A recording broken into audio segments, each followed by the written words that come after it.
Now, Azerbaijan's president was scheduled to attend EU talks tomorrow with Armenia's Prime Minister Nikol Pashinyan. But at the last minute, Ilham Aliyev pulled out, state media in Azerbaijan saying he believed anti-Azerbaijani ideas had developed among some of the meeting's participants, which includes France. Earlier this week, the French foreign minister was in Armenia, where she pledged to deliver French military equipment to the country. To discuss, our chief foreign editor, Rob Parsons, is with me in the studio now. And Rob, this EU diplomatic initiative tomorrow probably isn't going to get off the ground, given that Aliyev isn't attending. And as I say, the French foreign minister, Catherine Colonna, was in Armenia just yesterday. Diplomatically, is it fair to say her trip has backfired a little? Well, in a way. I mean, it's difficult to say just how willing Ilham Aliyev was to go to Grenada in the first place. And what the intentions are of Baku long-term vis-à-vis Armenia. I think the position of France vis-à-vis Armenia is that France was, and Europe is honour bound to defend Armenia at the moment and to protect it against some barely concealed threats from the Azeri side, that it has its eyes on other parts of Armenia. So I think that was the message that France took to Armenia in those talks between Colonna and Armenian officials on Tuesday. The fact that they suggested, or Colonna suggested, that France was ready to supply weapons shouldn't come as any particular great surprise or cause real offence on the side of the Azeris, whose defence budget is massively bigger than that of Armenia anyway, and gets much of its weapons from abroad, including from Turkey, but also from Israel. So there should be no surprise that Armenia should look abroad to get its weapons as well. So I think this is probably going to be more of a hiccup than anything else.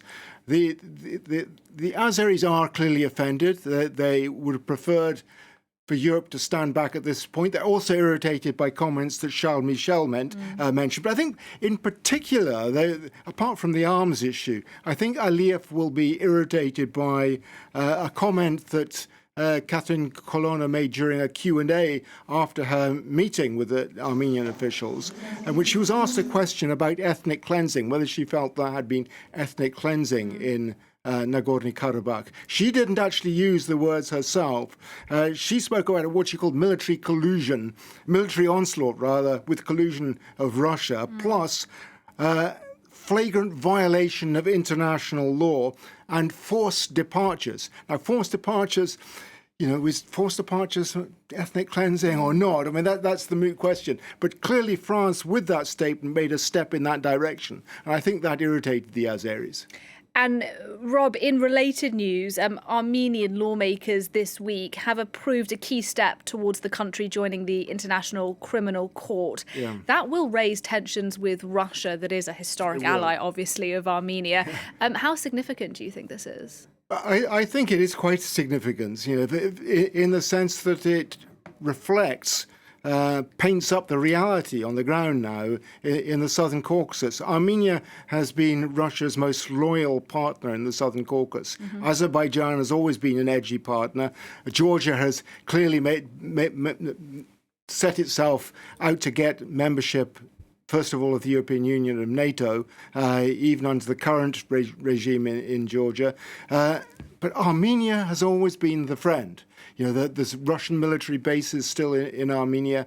There are religious ties between the two countries. Armenia has always looked to Russia over the last couple of hundred years for defense against neighboring Turkey. And now things are turning around. A part of the reason for that is because of the war in Ukraine, Russia doesn't have the wherewithal to interfere in the Southern Caucasus as much as it has done in the past. It's always used the frozen conflict of Nagorno-Karabakh to play off Armenia and Azerbaijan against each other and thereby strengthen its own position in the region. It's no longer able to do that, partly because of the war in Karabakh, the war in Ukraine, but also because Azerbaijan, with the support of Turkey, is very much stronger than it used to be, thanks in large part to oil and gas. Its defense budget, 3.5 times that of Armenia. That's what it's about, I think. And Armenia is pushing back. So, okay, if you can't defend us, we're going to look for other ways to defend ourselves. And the ICC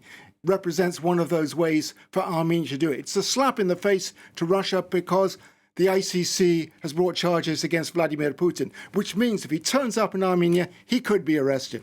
What a thought. Well, thanks very much indeed. Rob Parsons, our chief foreign editor, for us there.